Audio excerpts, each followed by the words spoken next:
What's up? I hope I didn't wake anybody. It's been so busy today, I don't know what to do. So I hope I didn't wake you, but it's quiet. New highs, though, once again. Can't get away from those. The markets continue to go higher, and not unexpected. I mean, I think we talked about this last week. I mean, dull markets go higher. It doesn't get much duller than this. Okay.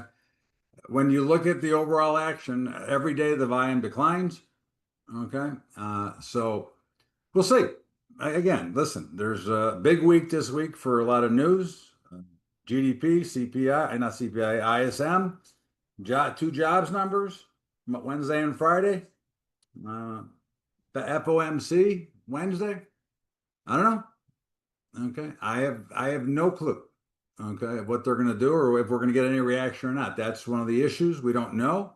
But certainly we'll be prepared if anything, and that's if we're going to do anything. Again, just because there's news doesn't mean there's going to be something to do. Plus, you got big earnings this week as well. So, it starts tomorrow with Boeing or whatever, and then there's Coinbase, there's Apple, there's Amazon, and a bevy of others. So, hey, whatever. Okay, but again, you look at the markets, they're doing nothing. Okay, yes, they're higher. I mean, I haven't done anything all day. Okay, I traded today a total of 40 contracts again. Okay, it's about my average now, and my usual average is around 1,000. Okay, so again, I tell you that there's really not much to do here. I mean, we're getting a little bit of a bump in the Nasdaq here at the end of the day, a little bit of bump, I guess, across the board. But is it something? Is it tradable? Is it something you can do with? Is it something you can deal with? And my answer is no. Okay. I think you're better. I think the risk is too great for the potential reward you're going to get. And I made a statement on the live trading this morning. I'm going to clarify it now. Uh, I predict, and again, I'm not playing this, so let's be clear. This is just a thought process that I believe within the next 2 weeks, okay, you will have a 3 to 5% down move. Okay. Doesn't mean we're going down. It doesn't mean that's the top. I just believe we're going to have one or two days back to back that are going to be a beatdown. Okay. It has nothing to do, okay, with where I think or what I think of the markets. And here's why. I'm not only because we're overextended, but I'm going to read you something.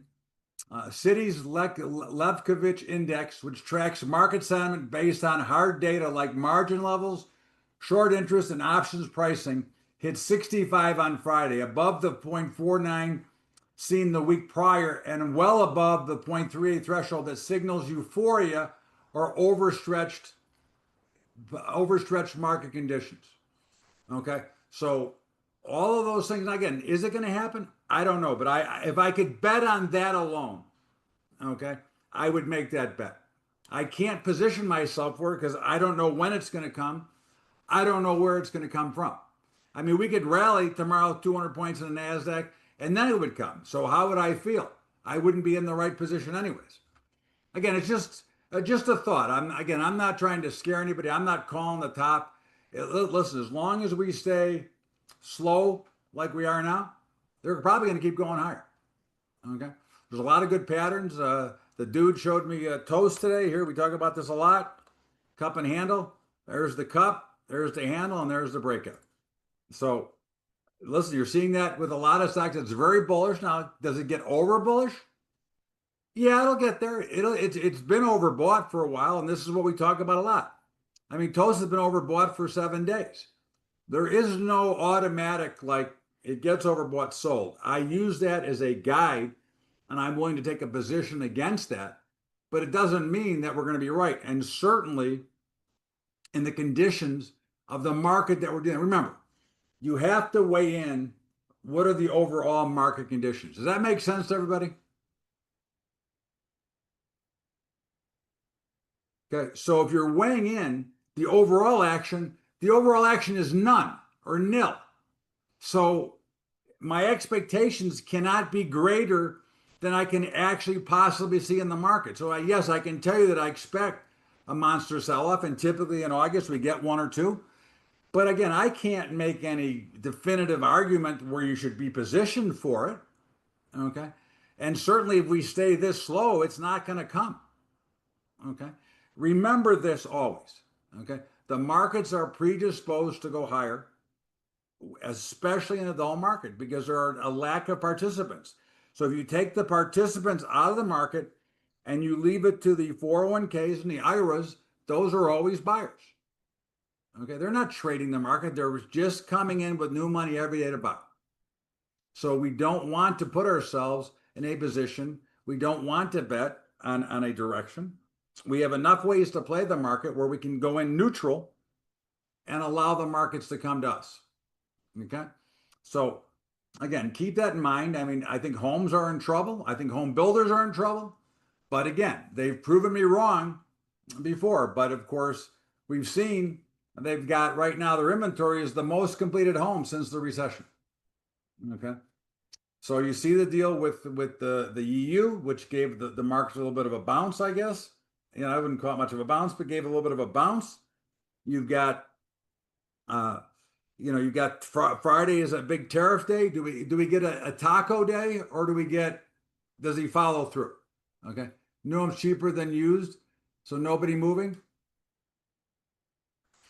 Yeah, I mean, listen, I think that they're overbuilt. You know, like markets are overbought. I think the builders are overbuilt. Doesn't mean that it's again to say that the top is in or it's over, it would be foolish. Okay, but certainly we have to weigh that into your thesis. And again, until you get some real action, there's really nothing to trade. Okay. And trust me, if there was no Monday call, I wouldn't be here right now. Okay.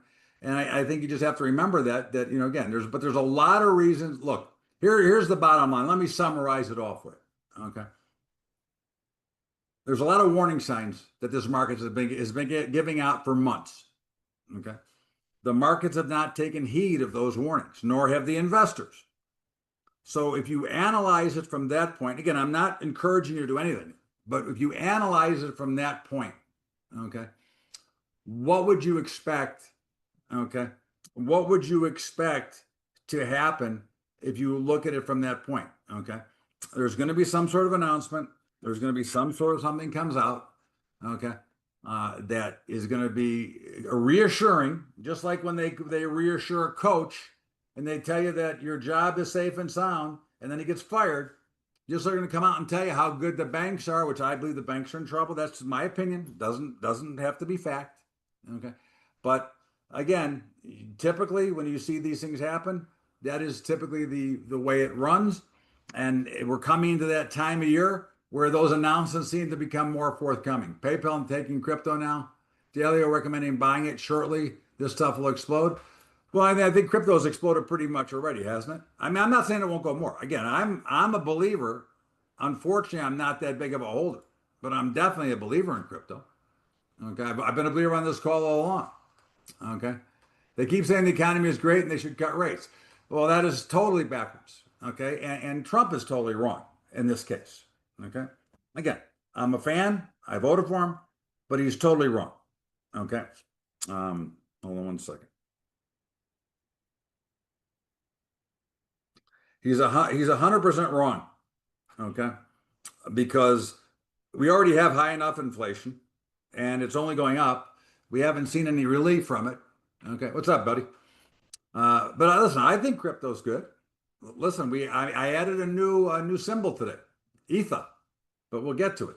So look, again, at the end of the day, there's a lot of reasons to believe. I mean, I think we're in a recession. Again, maybe you agree, maybe you don't agree, and it doesn't matter. Economists are never going to call a recession, okay, until it's over. Okay. I say we've been in a recession for 6 or 7 months. I've said it here. I will continue to say it. Doesn't mean anything because, again, until the markets react, it doesn't really matter. Okay. But you can see it in the streets. I think you can see it in a lot of places. Okay. Listen, tourism in Las Vegas, one of the number one places, is down 17%. So, I don't know. July over July, down 17%. We'll see. Anyways, I know you're ready, Connie, but as always, I will ask and say, are you ready?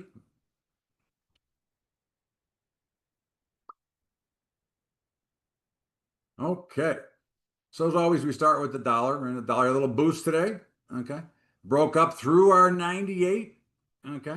Our resistance, and then we had just a little bit of a backup number of 99.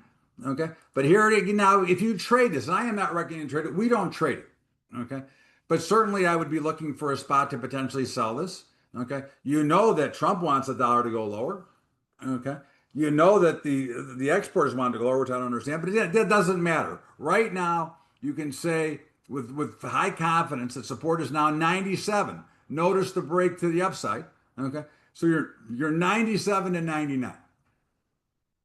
Okay. Euro currency got clobbered today, which again, if you read some of the stuff over the weekend, the euro currency was worried about the ECB was worried about the currency. Well, look what happened. And this is always a problem. Okay. Well, you're not going to get what he wants. Um, uh, he's not going to get what he wants here, I don't believe. Not with Powell in office. That's my opinion. Okay.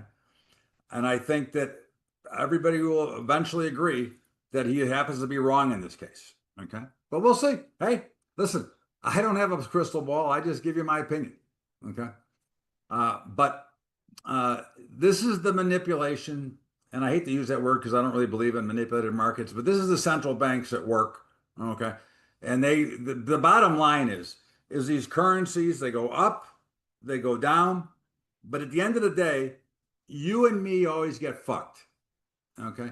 We always get it shafted from these moves because they never retain the same value, which tells you how much higher the inflation is, which goes back to that diagram I showed you about 1985 versus today, versus your income was 25 versus 75, average house was 80 versus 500.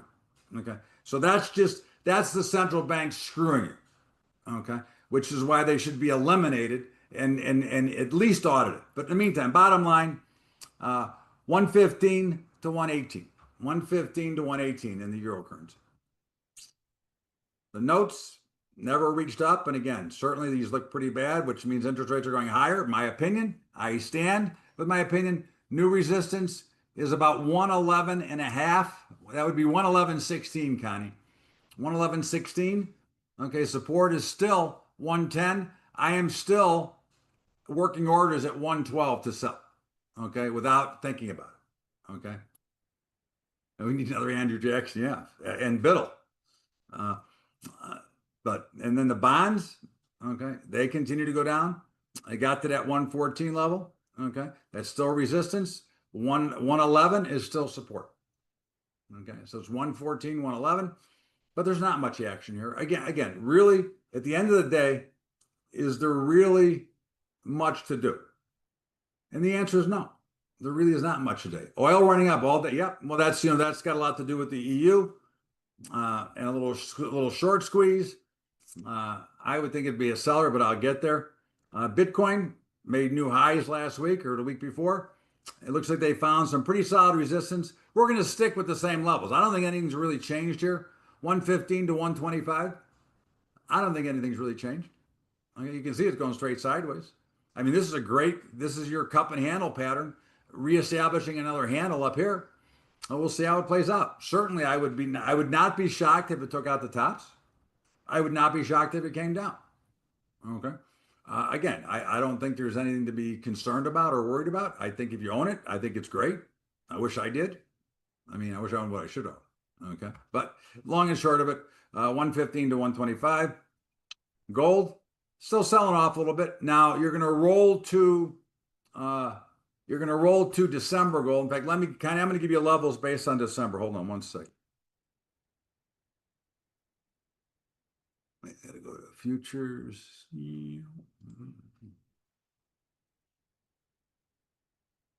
GC 2025. There you go. Okay. So it's really still in consolidation. I think 3,500 is still the resistance level. Okay. I think support is somewhere around 3,300. But I still believe there's an outstanding chance to go back down to 3,000, 3,100. But for today, 33 to 35. Okay. Obviously, it's been straight sideways. Okay. Silver. Okay. Nice, continued solid, nicely moving up, holding our levels perfectly. 38 to 40. The 200-day moving average is down here. That's that thick blue line that I put in back in April. Okay. And don't kid yourself. This is going to rise up to meet, or this is going to come down, or somewhere in between. This is well off the 200-day moving average. And platinum, which is still looking unbelievable. Now we don't trade it because it's not liquid enough, but it's still, I'd say 14 to 15. Okay, 1400 to 1500. Look at this rally we got in the NASDAQ. Look at that. Looky. There you go. End of the day, every Monday we get something either down or up. There you go. Copper got hammered a little bit here, but again, still up near $6. I mean, it almost reached 6. I think that you're really looking at still 590 to 550. 590 to 550. Now I think this is well overdone, and I don't know who's going to support this. I don't blame you. I would have fallen asleep too, but I set an alarm. I don't know how you're gonna, again, I don't understand why copper is going up so high, but hey, I mean, I know that China's got something to do with it, but whatever. It is what it is. Again, we're not going to fight it. Okay. In the meantime, there isn't much opportunity.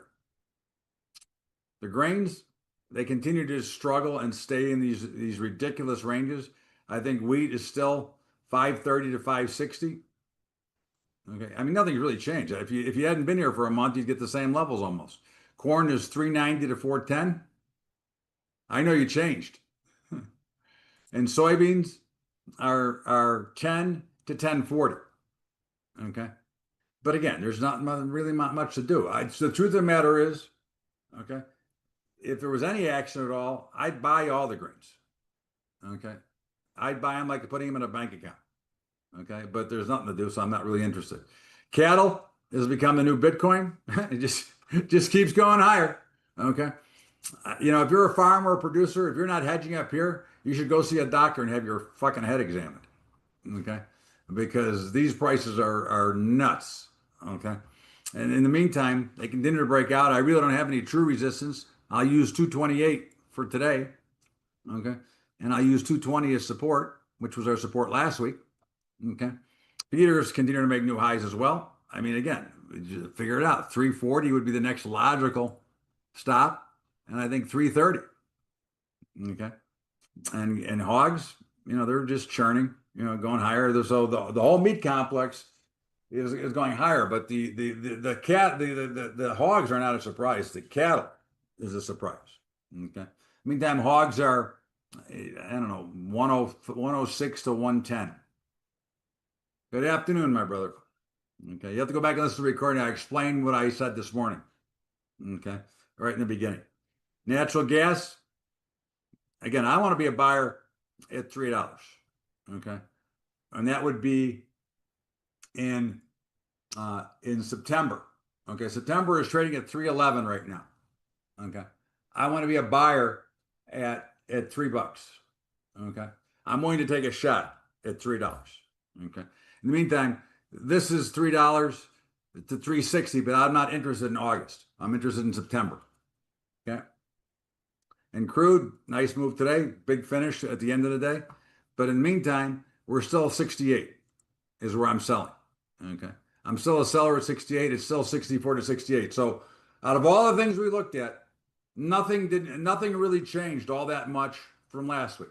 Are you seeing that? Are you getting that picture now? That we haven't seen a lot of changes? Okay. And a lot of what that tells you is that there's not a lot of activity in the market, which that tells you there's not a lot to do. Okay. We're stuck in a range. So when you're range bound in a market, which is not the worst of it, but when you're range bound with no action and no volume and no price participation, that's pretty tough to trade. Okay. Again, you got to pick your spots. How is it happening? It's happening because there's really no participants right now. Again, as I said earlier, the participants are only the 401ks and the IRAs. The big firms are not playing right now. Okay. They may be dabbling, but they're not playing. Okay.